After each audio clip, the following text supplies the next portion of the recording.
¿Sabías que existen naciones mencionadas en la Biblia que simplemente desaparecieron de la historia sin dejar rastro, herederos o siquiera ruinas reconocibles? Pueblos enteros que marcharon contra Israel, dominaron territorios, erigieron ejércitos y desafiaron la voluntad de Dios. Pero hoy son solo nombres borrados de la memoria humana. Fueron grandes en sus épocas, temidos, influyentes. Sin embargo, no resistieron al tiempo, ni al juicio divino. ¿Por qué estos pueblos desaparecieron mientras otros prosperaron? Y lo más inquietante, ¿qué revela la historia de ellos sobre nosotros?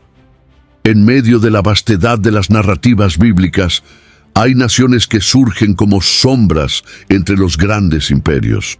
Ellas aparecen a veces en genealogías, conflictos puntuales o incluso en listas de pueblos que habitaban la tierra prometida. A pesar de eso, su memoria parece haberse esfumado con el tiempo. Muchas de estas naciones no dejaron monumentos, no fundaron ciudades duraderas, ni perpetuaron tradiciones que han llegado hasta nosotros. Sin embargo, la Biblia se toma la molestia de mencionarlas, sugiriendo que sus roles, aunque aparentemente pequeños, eran cruciales en el desarrollo del plan divino. Estos pueblos olvidados revelan que Dios ve lo que los hombres tienden a ignorar. Incluso las naciones que hoy pocos conocen tenían un lugar en los designios eternos. Al mirar el libro de Génesis capítulo 10, encontramos la llamada Tabla de las Naciones, que describe a los descendientes de Noé tras el diluvio. Muchos de estos nombres corresponden a pueblos que más tarde aparecerían en la historia de Israel. Sin embargo, algunos de ellos desaparecieron casi por completo, quedando solo registros bíblicos o breves menciones arqueológicas. La negligencia moderna hacia estas naciones no anula su importancia.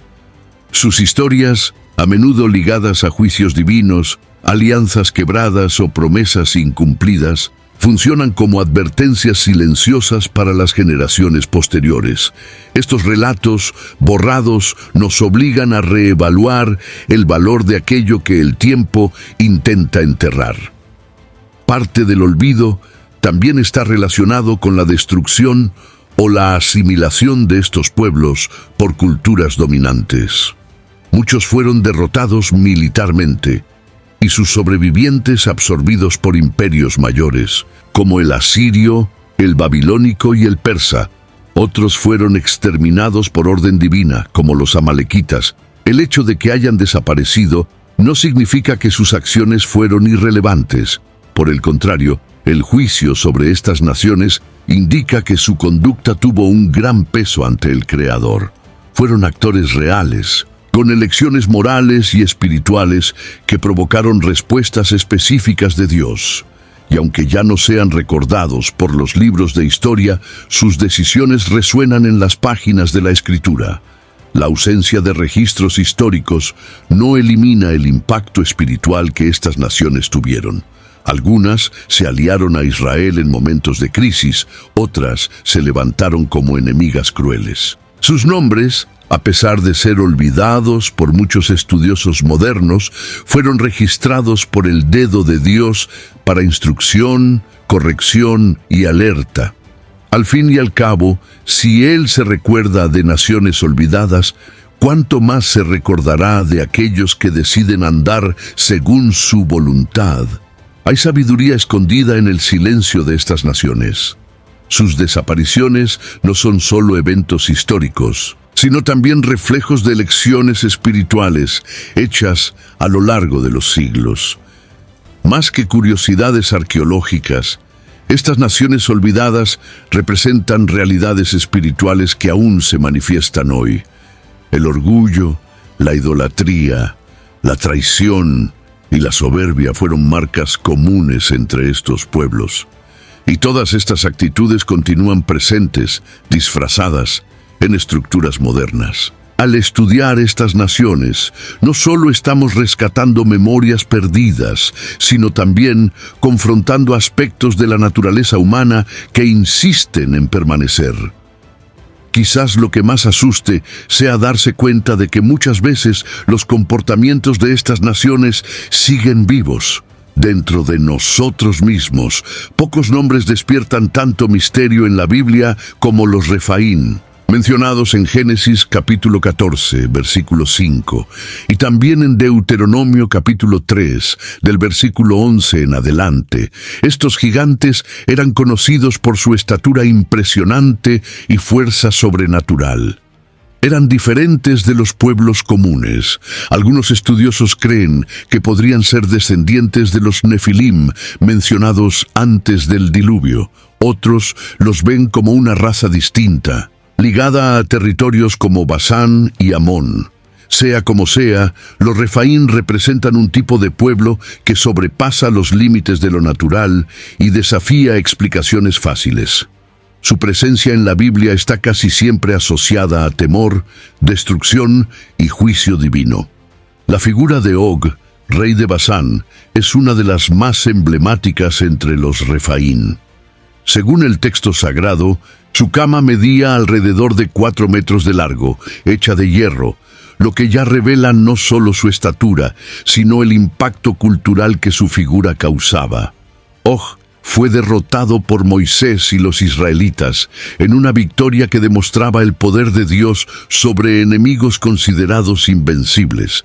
Esta conquista no era solo militar, sino espiritual. Derrotar a los Refaín significaba romper con estructuras de miedo y creencias antiguas que rodeaban a estas figuras colosales. Era una reafirmación de que ninguna fuerza, por más aterradora, puede resistir al propósito divino. Es intrigante notar que después del dominio israelita sobre estas tierras, los Refaín prácticamente desaparecen de los registros históricos. No hay linajes, no hay herencias culturales, solo el silencio. Este borrado parece intencional, como si la propia Escritura se tomara la molestia de mostrar que aquello que se opone a Dios de forma arrogante acaba siendo removido no solo del territorio, sino de la memoria. No se trata solo de destrucción física, sino de aniquilación simbólica. La soberbia de los gigantes encuentra el límite en el juicio del Altísimo. La tierra prometida no sería un lugar donde el orgullo de los hombres se perpetuara. Curiosamente, el miedo de los Refaín aún influenciaba al pueblo de Israel, incluso después de su derrota. Cuando los espías fueron enviados a la tierra de Canaán, mencionaron gigantes que habitaban la región, lo que hizo que muchos se negaran a avanzar. La sombra de los Refaín se cernía sobre el imaginario hebreo, incluso después de su extinción física. Esto nos enseña que muchas veces los enemigos espirituales que enfrentamos hoy ya han sido vencidos por Dios, pero permanecen vivos en nuestra mente como fortalezas de miedo e incredulidad. La victoria ya ha sido decretada, pero el corazón duda en creer plenamente. La historia de los Refaín es un recordatorio de que no todo lo que es imponente tiene sustancia duradera. Fueron grandes a los ojos humanos, pero frágiles ante la palabra de Dios.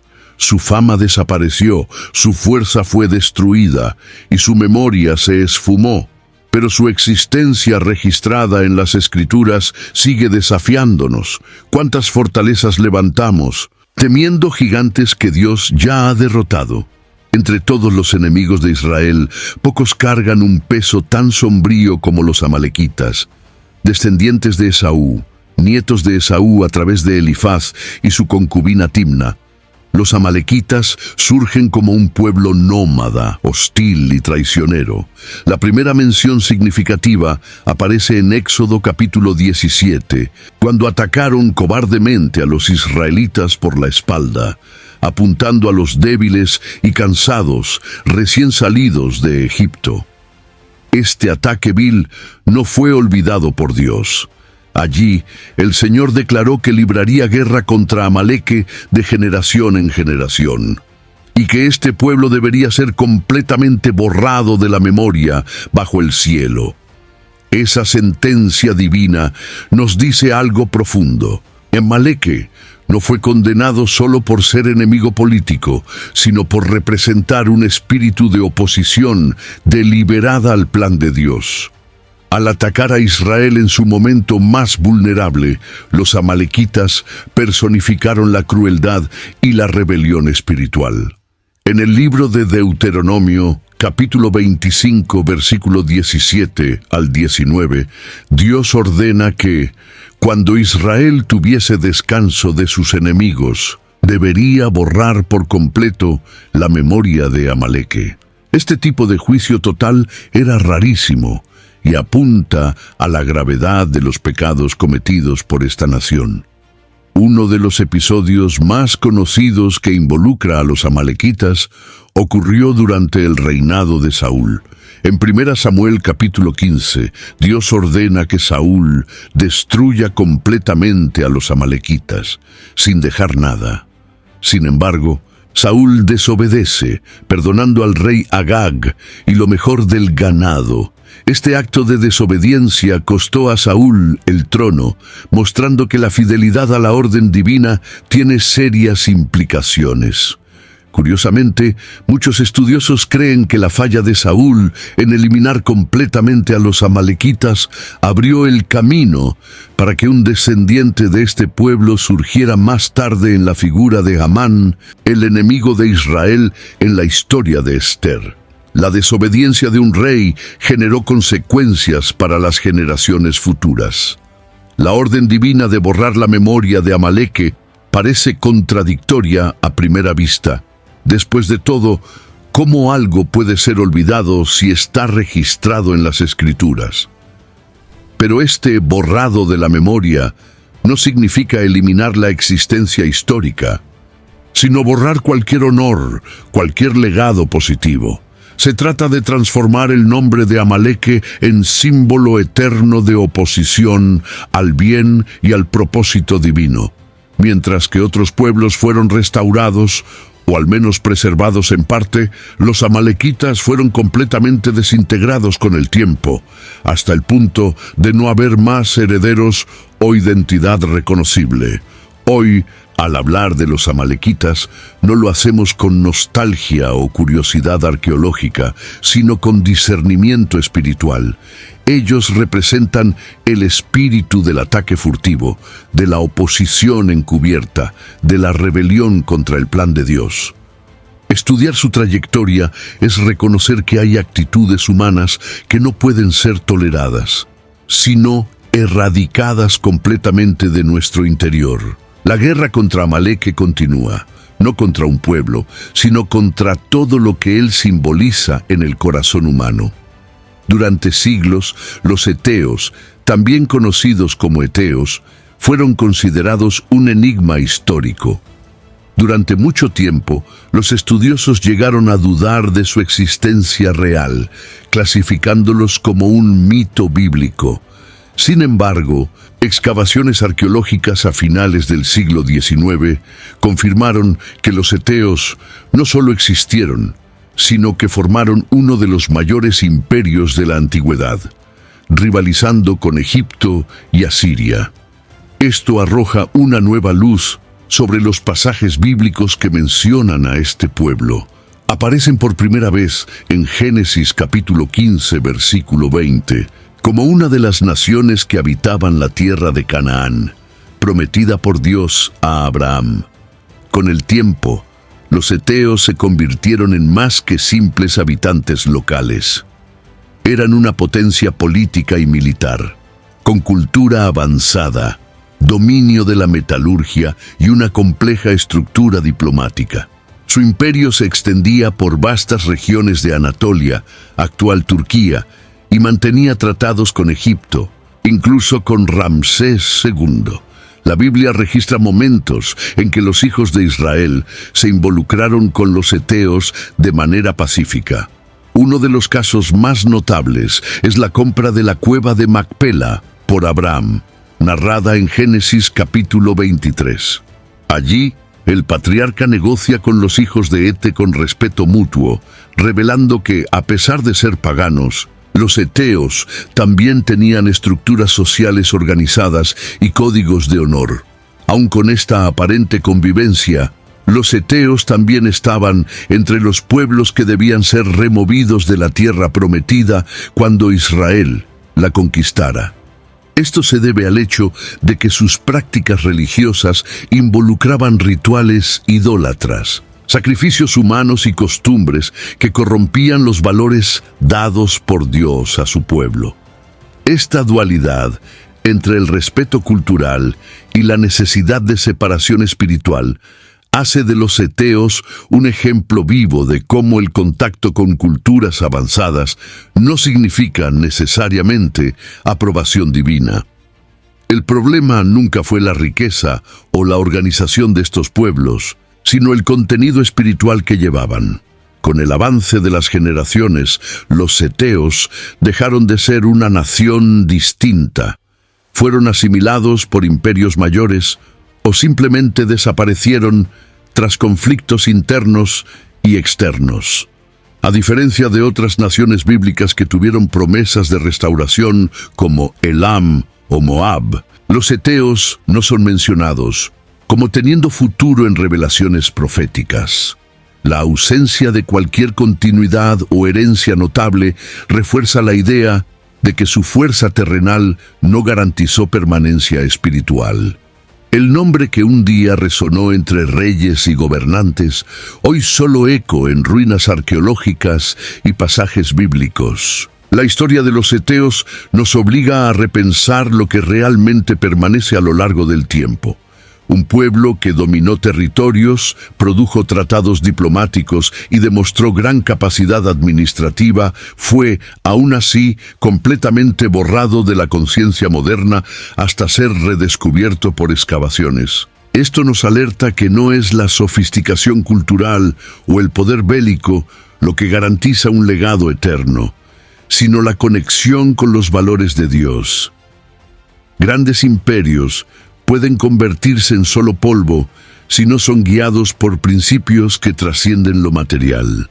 Entre los pueblos que habitaban la tierra de Canaán, los girgaseos ocupan una posición curiosa. Son mencionados diversas veces en listas de naciones que deberían ser expulsadas por Israel, como en Deuteronomio capítulo 7, versículo 1, donde aparecen al lado de cananeos, amorreos, perizeos, heveos y jebuseos. Sin embargo, fuera de estas listas, su presencia práctica y detallada es prácticamente inexistente en las Escrituras. Es como si estuvieran siempre al margen de la historia, presentes en la narrativa, pero invisibles en la acción. Esta ausencia plantea cuestiones importantes sobre lo que realmente define la relevancia de una nación o de un pueblo ante Dios. Algunos estudiosos sugieren que los girgaseos podrían haber migrado antes de la conquista israelita, huyendo hacia regiones más distantes como el norte de África o incluso la costa fenicia. Otros creen que han sido asimilados por pueblos vecinos, perdiendo su identidad étnica con el tiempo. Sea como fuere, el silencio de la Biblia respecto a sus acciones no anula su importancia. El simple hecho de que Dios los incluya entre los pueblos que deben ser removidos de la tierra prometida ya indica que su presencia espiritual representaba una amenaza. Tal vez el peligro de los girgaseos no estaba en su fuerza militar, sino en la sutileza de su influencia cultural y religiosa. A pesar de no haber registrado enfrentamientos directos o acontecimientos marcantes, los girgaseos representan una realidad espiritual que a menudo se pasa por alto, el impacto silencioso de culturas que se infiltran sin alarde. A diferencia de los filisteos o amalequitas, que atacaban con armas y estrategias abiertas, los girgaseos quizás sean símbolo de contaminaciones más discretas, ideas, valores y prácticas que se van mezclando con la cotidianidad hasta volverse normales. Son los peligros que no despiertan alarma inmediata, pero que, con el tiempo, comprometen la santidad y los principios del pueblo de Dios. Esta lectura se vuelve aún más relevante cuando recordamos que Dios no solo ordenó expulsar a los girgaseos, sino también advirtió a Israel que no hiciera alianzas con ellos, ni participara en sus costumbres. Esto muestra que el mayor riesgo no era externo, sino interno. Era la seducción de un estilo de vida que podría parecer inofensivo a primera vista, pero que minaba la identidad espiritual del pueblo elegido. Los girgaseos, aunque ausentes en registros detallados, nos enseñan que no toda amenaza viene con bandera levantada o ejércitos armados. A veces, los mayores riesgos están en las influencias casi invisibles que toleramos. Hoy, al pensar en los girgaseos, somos llevados a reflexionar sobre aquello que toleramos por parecer pequeño o irrelevante. ¿Qué tipos de influencias han penetrado sigilosamente en nuestros valores, nuestras elecciones y nuestra fe? El pueblo, que poco aparece en la Biblia, puede ser exactamente aquel que nos alerta sobre las batallas que libramos sin darnos cuenta, contra valores que corrompen de forma silenciosa pero profunda. A diferencia de muchas naciones que enfrentaron solo juicio en las Escrituras, Elam surge como un pueblo envuelto en ambigüedad. Mencionado inicialmente en Génesis capítulo 10, versículo 22, como uno de los hijos de Sem, Elam es a la vez una región geográfica y un pueblo con trayectoria propia. Localizado al este de Babilonia, el territorio de Elam ganó protagonismo por su importancia militar y su interacción constante con los imperios que se formaron en Mesopotamia. Sin embargo, lo que realmente distingue a Elam de los demás pueblos olvidados es que, incluso después de recibir juicio divino, también es objeto de promesa de restauración futura, como se revela en Jeremías, capítulo 49, versículo 39. Durante el Antiguo Testamento, Elam aparece diversas veces como aliado o enemigo de Israel, dependiendo del contexto. Fue una tierra conocida por sus arqueros hábiles, algo mencionado en Isaías, capítulo 22. El ejército elamita era respetado y su capital, Susa, acabó convirtiéndose en una de las sedes del imperio persa. Fue en Susa donde vivió Esther, la reina judía que salvó a su pueblo de la aniquilación. Esto demuestra que, incluso en tierras extranjeras como Elam, Dios aún operaba su voluntad y protegía a su pueblo. La presencia de judíos en esta región, incluso bajo dominio pagano, es prueba de que la gracia divina trasciende fronteras humanas. Sin embargo, Elam también experimentó el peso del juicio. Jeremías profetizó que Dios quebraría el arco de Elam y dispersaría a sus habitantes por todas las naciones. La dispersión, como castigo, muestra que el orgullo y la autoconfianza de ese pueblo habían sobrepasado límites. Aún así, el mismo texto concluye con una nota de esperanza. En los últimos días restauraré la suerte de Elam. Esta restauración profética es rara y preciosa, pues indica que Dios, incluso al disciplinar, no olvida sus planes redentores. No todos los pueblos recibieron esta promesa. ¿Por qué Elam fue elegido? La respuesta permanece en el misterio de la soberanía divina. A lo largo de los siglos, los elamitas fueron absorbidos por el imperio persa, su lengua desapareció y su identidad se diluyó. Poco queda de su cultura original, y los estudiosos modernos aún debaten sobre los detalles de su historia. Sin embargo, la promesa bíblica permanece registrada, intacta, aguardando su cumplimiento en algún momento futuro. La restauración de Elam no es solo un evento escatológico, sino un símbolo poderoso de la misericordia divina. Donde los hombres ven destrucción definitiva, Dios ve posibilidad de renacimiento. Elam nos enseña que incluso cuando el juicio es merecido, la esperanza no está perdida. No toda nación olvidada está condenada al silencio eterno. Algunas, como Elam, esperan su momento de redención.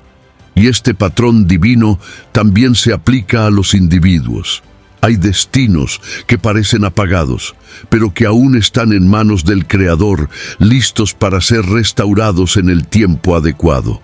El origen de los edomitas se remonta al vientre de Rebeca, madre de Jacob y Esaú. De Esaú, el hermano que vendió su primogenitura por un plato de lentejas, surgieron los edomitas, como se menciona en Génesis capítulo 36, versículo 1. La rivalidad entre los hermanos no terminó con la reconciliación temporal registrada entre Jacob y Esaú, sino que se perpetuó en las generaciones siguientes. Edom pasó a representar no solo a un pueblo vecino, sino una fuerza de oposición constante al trayecto espiritual de Israel. En varias ocasiones, los edomitas se levantaron contra sus hermanos, negando ayuda, conspirando con enemigos e incluso alegrándose ante las desgracias de Judá. Durante el Éxodo, los israelitas pidieron paso por el territorio de Edom, prometiendo no tocar en sus campos ni beber de sus aguas. La respuesta fue negativa y hostil. En Números capítulo 20, versículo 21, vemos que Edom salió contra Israel con un gran ejército, forzando a los hebreos a rodear sus tierras. Este episodio marcó profundamente la memoria del pueblo de Dios, pues la negativa de ayuda en un momento de necesidad fue vista como traición. Años más tarde, durante la destrucción de Jerusalén por los babilonios, los edomitas se alegraron y ayudaron en el saqueo de la ciudad, como se denuncia en el libro de Abdías. El profeta Abdías, de hecho, está enteramente dedicado al juicio de Edom. En él, Dios anuncia que, aunque Edom habitara en las hendiduras de las rocas y se sintiera seguro, sería humillado y exterminado. Su confianza en la geografía y en las alianzas militares sería en vano. Lo que más pesaba contra los edomitas no era solo la traición física, sino la espiritual. Ellos habían olvidado el lazo de sangre y la historia común con Israel. Al poner el orgullo y la venganza por encima de la fraternidad, se convirtieron en símbolo de todo aquello que se opone a la reconciliación y a la alianza. Con el paso de los siglos, Edom perdió su fuerza e identidad. Durante el período del Segundo Templo, los edomitas, entonces llamados idumeos, fueron conquistados por los judíos y convertidos a la fuerza al judaísmo. Uno de sus descendientes más famosos fue Herodes, el Grande, rey de Judea bajo dominio romano. Herodes, aunque gobernaba a los judíos, era de linaje edomita. Se le recuerda por intentar matar al niño Jesús, ordenando la matanza de los inocentes en Belén, como se describe en Mateo capítulo 2. El conflicto espiritual entre Edom e Israel, por lo tanto, continuaba vivo incluso en los días del Nuevo Testamento, revelando cómo heridas mal resueltas entre hermanos pueden atravesar generaciones. La historia de los edomitas es un llamado a la vigilancia del corazón. Ellos surgieron como hermanos, pero eligieron el camino de la amargura.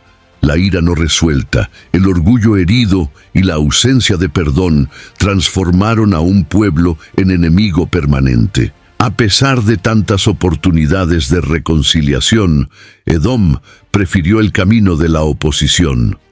Sus ruinas nos recuerdan que la historia familiar, si no se cura, puede convertirse en una herida que compromete el futuro entero de una nación. Los moabitas tienen un origen marcado por la controversia. Su linaje se remonta a Lot, sobrino de Abraham, tras la destrucción de Sodoma y Gomorra. Como se registra en Génesis capítulo 19, versículo 37, la hija mayor de Lot tuvo un hijo con su propio padre, llamándolo Moab, el progenitor de los moabitas. Este inicio, cargado de vergüenza, ya anticipa la relación tensa entre este pueblo e Israel, Aunque eran parientes lejanos, los moabitas rápidamente se convirtieron en opositores espirituales y políticos, atrayendo sobre sí severas condenas proféticas. Durante la travesía de Israel por el desierto, los moabitas se aliaron a Balaam, un profeta corrompido, para intentar maldecir a los hebreos. Esto está registrado en Números capítulo 22. Cuando la maldición fracasó, la estrategia fue más sutil y peligrosa. Infiltrar mujeres moabitas en el campamento israelita para seducirlos y llevarlos a la idolatría.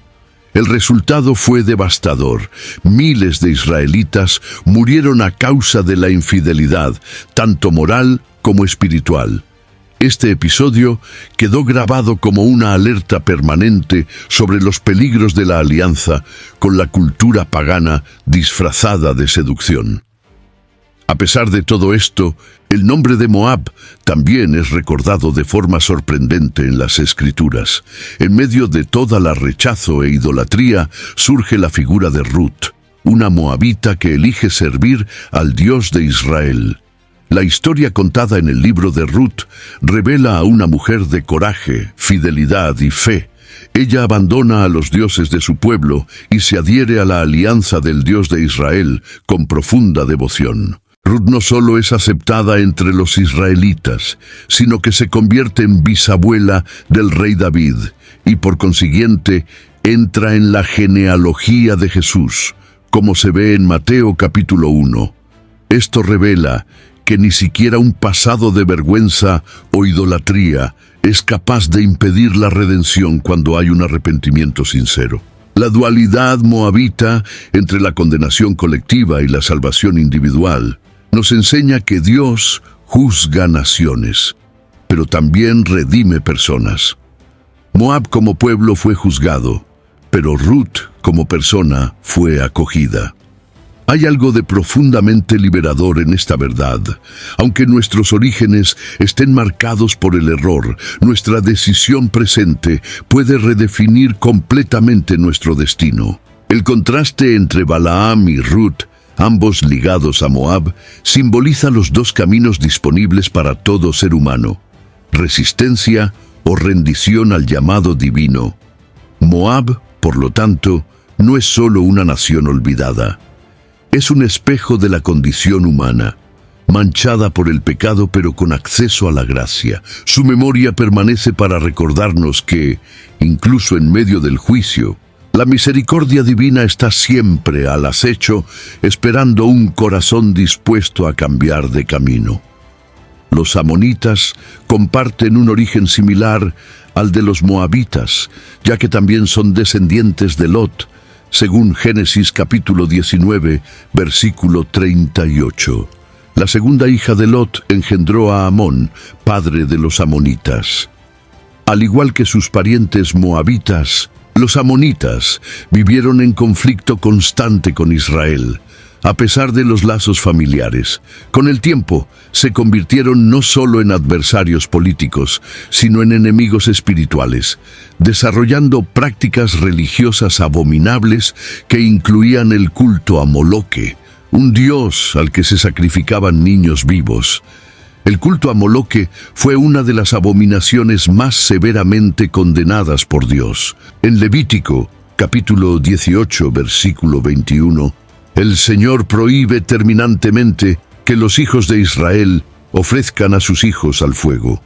Sin embargo, incluso con esta clara prohibición, hubo momentos en que reyes israelitas, influenciados por los amonitas y sus prácticas, permitieron o participaron en esos cultos horrendos. Esto muestra la profundidad de la contaminación espiritual traída por este pueblo. La idolatría amonita no era solo una elección religiosa equivocada, era un desafío directo al carácter de Dios y al valor de la vida humana. Los conflictos con los amonitas también ocurrieron en el ámbito militar. En varias ocasiones se aliaron con otros pueblos para guerrear contra Israel. En el tiempo de los jueces, por ejemplo, el pueblo fue oprimido por los amonitas, siendo liberado por Jefté, como se relata en Jueces capítulo 11. A pesar de tantas derrotas, los amonitas continuaron siendo fuente de tensión, incluso en tiempos de Nehemías, cuando un amonita llamado Tobías se opuso a la reconstrucción de los muros de Jerusalén. La enemistad espiritual de los amonitas perduró durante siglos, atravesando diferentes fases de la historia bíblica. A diferencia de Moab, que nos dio a Ruth como ejemplo de redención, no hay un personaje amonita que haya alcanzado notoriedad positiva en las Escrituras.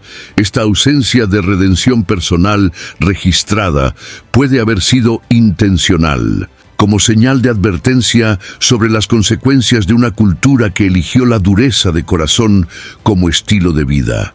Dios es misericordioso, pero también es justo. El rechazo continuo de su voluntad tiene consecuencias eternas, no solo temporales. Hoy, los amonitas ya no existen como nación, su territorio fue absorbido y su identidad diluida a lo largo del tiempo. Pero lo que representaban sigue siendo extremadamente relevante. La perversión de la adoración, el desprecio por la santidad de la vida y la influencia espiritual corruptora.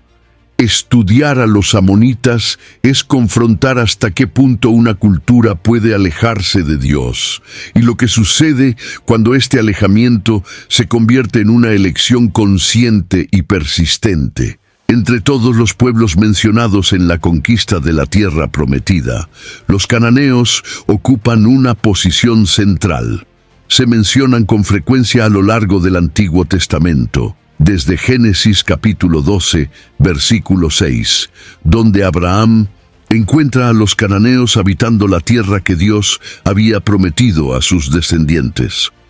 Su presencia se convirtió en símbolo del paganismo, la corrupción moral y la idolatría que Dios determinó eliminar para purificar la tierra destinada a su pueblo.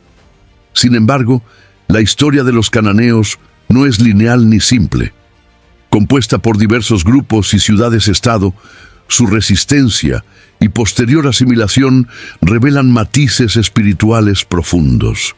Los cananeos vivían en una región estratégica, fértil y económicamente rica. Sus costumbres, sin embargo, estaban marcadas por prácticas como sacrificios humanos, prostitución ritual y adoración a dioses como Baal y Aserá.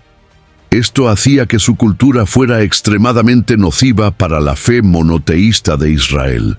La orden divina de expulsarlos o destruirlos, registrada en Deuteronomio capítulo 7, no fue motivada por etnocentrismo, sino por la necesidad de impedir que Israel se viera corrompido por las prácticas repugnantes de estos pueblos. La pureza espiritual del pueblo elegido estaba en juego, y los cananeos eran la mayor amenaza en este proceso. Sin embargo, no todos los cananeos fueron exterminados. Por fallas de obediencia por parte de Israel, muchos quedaron en la tierra, como vemos en Jueces capítulo 1. Estos sobrevivientes acabaron siendo asimilados, y sus influencias se infiltraron gradualmente en la vida religiosa y social de los israelitas. Esta falla en eliminar completamente a los cananeos contribuyó a la idolatría recurrente que asombró a Israel durante siglos. La seducción cultural fue más eficaz que la fuerza militar. Esta realidad muestra que, muchas veces, las batallas más peligrosas no se ganan en el campo de batalla, sino en las elecciones cotidianas y en la vigilancia espiritual constante. A pesar de toda la corrupción que representaban, los cananeos no fueron totalmente ignorados por la gracia divina. Hay ejemplos individuales que destacan como Rahab, la prostituta cananea de Jericó, a quien reconoció al Dios de Israel y fue salvada junto con su familia, como se registra en Josué capítulo 2. Más que eso, Rahab fue integrada al pueblo de Dios y entró en la genealogía de Jesús, como destaca Mateo capítulo 1. Esta inclusión muestra que, incluso dentro de una cultura reprobada, hay espacio para la transformación individual cuando hay fe genuina y verdadero arrepentimiento. Hoy, Los cananeos ya no existen como identidad nacional. Fueron totalmente absorbidos o desaparecieron con el tiempo. Pero su legado permanece como advertencia. Eran el retrato de una sociedad que prosperaba materialmente, pero se degradaba espiritualmente. La elección de Israel en permitir su permanencia tuvo un alto costo, y nosotros, en nuestros días, también necesitamos discernir que hay influencias culturales que, si se toleran, pueden minar nuestra fe lentamente, hasta que no quede más distinción entre el pueblo santo y el mundo que lo rodea. Mucho antes de Jerusalén ser el centro espiritual de Israel, era habitada por un pueblo resistente y determinado, los jebuseos. Estos descendientes de Canaán se establecieron en una de las regiones más estratégicas y fortificadas de la tierra, y hicieron de Jerusalén una ciudad prácticamente impenetrable. La Biblia los menciona en Josué capítulo 15, versículo 63, donde se dice que los hijos de Judá no lograron expulsarlos de Jerusalén. Esto muestra que, incluso con las victorias militares de Josué, los jebuseos permanecieron como un obstáculo real y duradero en la tierra prometida.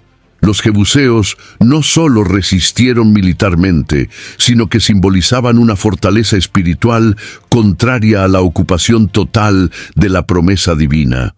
Habitaban el corazón geográfico de la tierra de Israel, lo que reflejaba espiritualmente un área que aún no había sido completamente sometida a la voluntad de Dios. Cuando David finalmente conquista Jerusalén, como se relata en 2 Samuel capítulo 5, versículos 6 y 7, la victoria no fue solo estratégica, fue simbólica.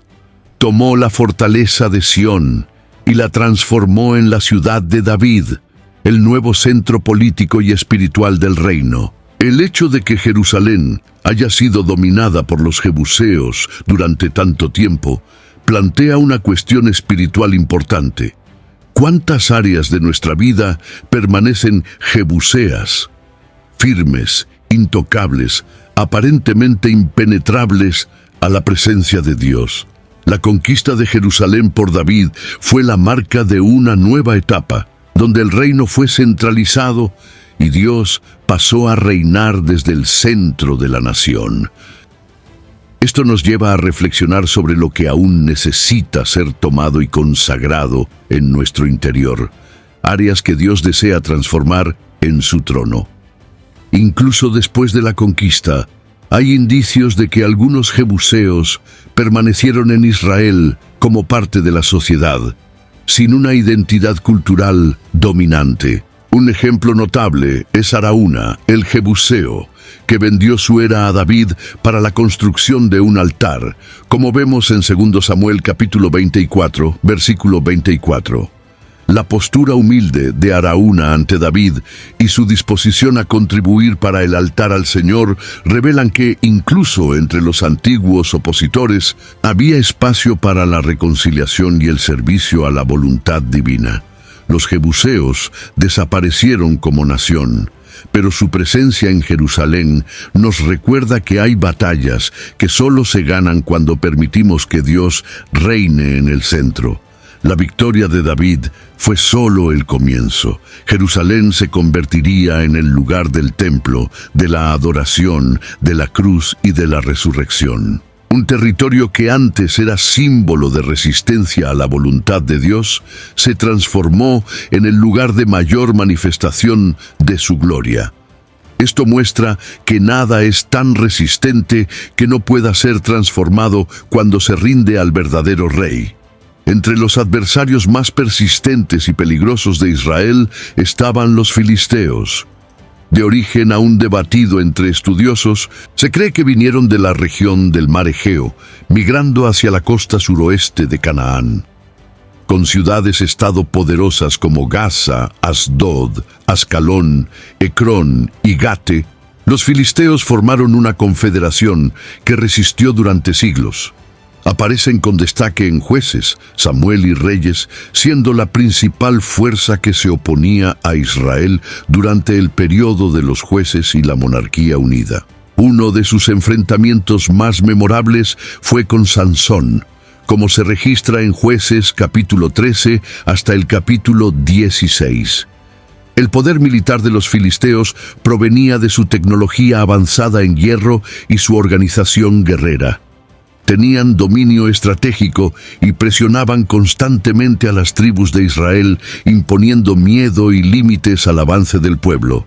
Incluso Saúl, el primer rey de Israel, tuvo dificultades para enfrentarlos. Fue solo con David que la amenaza filistea comenzó a declinar, especialmente después de su victoria contra Goliat, el gigante guerrero de Gate, descrito en 1 Samuel capítulo 17. Goliat no era solo un soldado, sino un símbolo del orgullo y la fuerza que se oponían al pueblo de Dios. Los filisteos también representan una amenaza constante a la identidad espiritual de Israel. A veces, Israel intentaba adoptar prácticas o costumbres de los filisteos, seducido por su fuerza militar o estilo de vida. Pero cada intento de conciliación resultaba en un debilitamiento espiritual. El contraste entre David, el hombre según el corazón de Dios, y Goliat, el guerrero pagano, nos muestra el enfrentamiento entre la confianza en Dios y la confianza en la fuerza humana. Era una batalla que iba más allá del campo de guerra. Era una disputa por valores, fe e identidad. Con el paso de los siglos, los filisteos perdieron territorio, influencia y cultura. Durante el dominio asirio y babilónico fueron subyugados y con el tiempo desaparecieron como nación identificable. A diferencia de los egipcios o persas, que dejaron legados duraderos, los filisteos fueron totalmente borrados de la historia. Curiosamente, su nombre resuena hoy de forma indirecta, pues la palabra Palestina deriva de filisteo, un término usado por los romanos para intentar borrar la identidad judía de la región. Pero el pueblo en sí, con su cultura e idioma, desapareció por completo. La historia de los filisteos nos muestra que no toda fuerza es duradera y que todo imperio construido sobre orgullo y oposición a la voluntad de Dios está destinado al olvido. Su nombre vive en las páginas de la Biblia como advertencia. Fueron poderosos, influyentes, temidos, pero al final solo quedaron ruinas y lecciones. La verdadera fortaleza está en servir al Dios vivo, no en confiar en espadas de hierro o guerreros de apariencia invencible. Los madianitas aparecen en las Escrituras con una identidad ambigua. Descendientes de Madián, uno de los hijos de Abraham con Ketura, como se menciona en Génesis capítulo 25, versículo 2, tienen un origen común con los hebreos, pero siguieron un camino espiritual totalmente distinto. Inicialmente, hay una conexión positiva. Moisés se refugia en Madián y se casa con Séfora, hija de Jetró, sacerdote madianita. Esta relación muestra que, en un primer momento, los madianitas tenían conocimiento y temor de Dios. Sin embargo, a lo largo de la historia bíblica, este temor fue siendo sustituido por idolatría y hostilidad, especialmente contra Israel. En el libro de Jueces capítulo 6, los madianitas se destacan como opresores crueles. No solo guerreaban, sino que saqueaban, destruían cosechas y empobrecían a los israelitas hasta el punto de hacerlos esconderse en cuevas. Su táctica no era confrontar directamente, sino agotar las fuerzas del pueblo. Fue en este contexto que surgió Gedeón, un hombre simple, llamado por Dios para liberar a Israel con solo 300 soldados. La victoria de Gedeón sobre los madianitas, con antorchas, jarras y trompetas, y no con espadas, fue una demostración clara de que Dios no necesita de grandes números para cumplir sus propósitos. La crueldad de los madianitas no era solo militar. En Números capítulo 25, Vemos que colaboraron con los moabitas en el plan de seducción de las mujeres paganas que llevaron a Israel a la idolatría de Baal Peor. Esta colaboración mostró el nivel de corrupción espiritual que los madianitas habían alcanzado. Se convirtieron en enemigos internos y externos, atacando tanto por la fuerza como por la tentación. Por eso, Dios ordenó a Moisés que se vengara de los madianitas antes de su muerte, en Números capítulo 31. La destrucción de este pueblo simbolizaba el fin de una amenaza espiritual persistente e insidiosa. Tras su derrota a manos de Gedeón y el juicio ejecutado por Moisés, los madianitas desaparecieron gradualmente de la escena bíblica. No hay registros de restauración o de contribución espiritual futura. Su identidad se perdió entre los pueblos del desierto y su nombre quedó ligado a la traición, idolatría y opresión.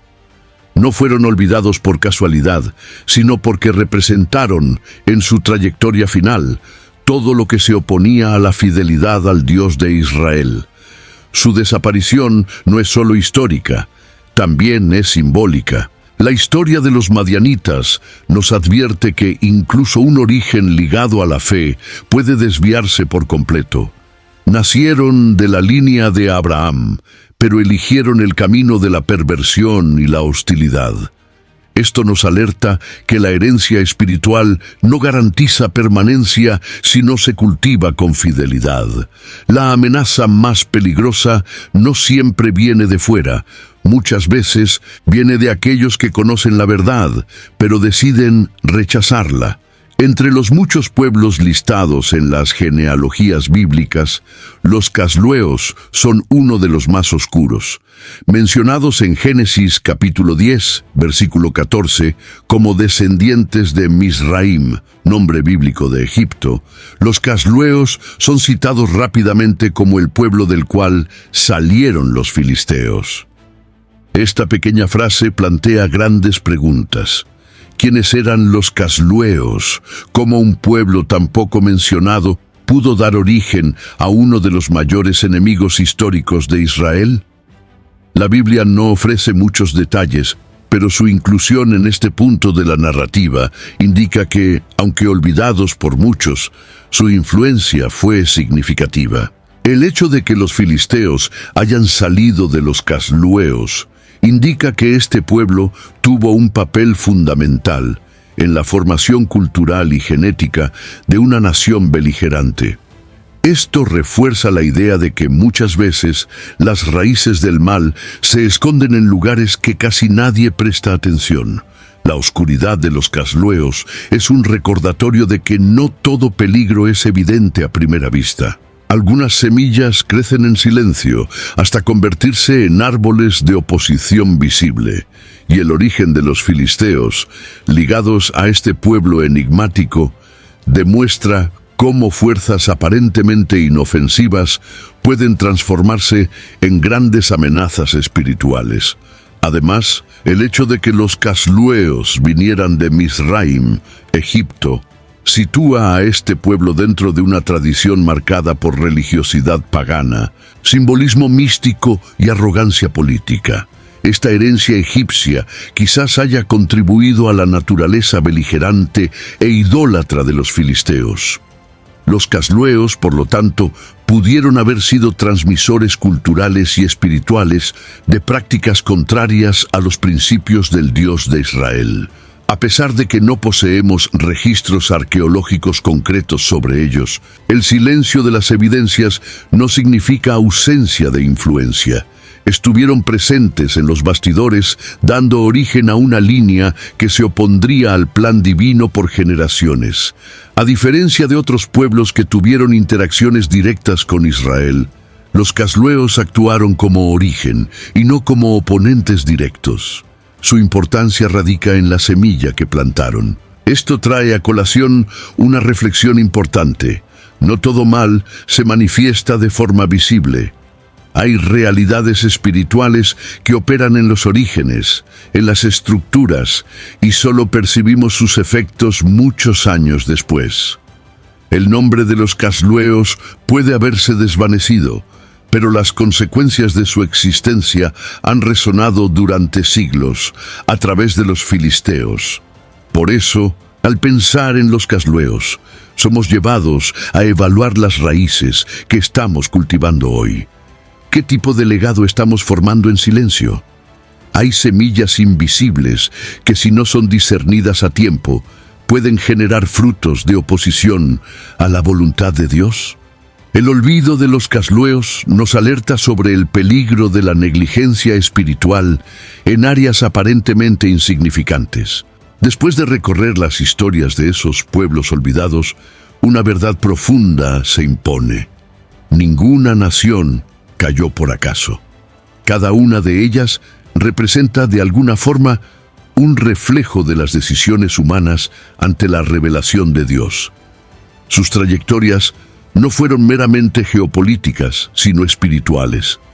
Los refaíns exaltaron la fuerza física, los amalequitas, el odio persistente, los filisteos, la confianza en la tecnología y el poder militar, los cananeos, la decadencia moral, los moabitas y amonitas, la perversión religiosa. Cada una de estas naciones llevaba consigo una marca, un símbolo de oposición a la voluntad divina que, cuando llevada al extremo, resultó en su extinción. Pero hay algo aún más perturbador en este olvido: la forma en que estas naciones desaparecen sin dejar herederos reconocibles ni cultura preservada. Ellas simplemente fueron borradas de la historia. En muchos casos, el juicio de Dios incluyó no solo la derrota militar, sino el completo desaparecimiento de la identidad colectiva. Jeremías capítulo 46, al profetizar sobre los juicios contra las naciones, muestra que Dios trata con pueblos como trata con individuos. Él exalta, corrige, abate y en algunos casos elimina totalmente. Esto nos recuerda que el juicio divino no es aleatorio, sino que siempre es consecuencia de elecciones. Por otro lado, también hay destellos de redención en medio de este olvido.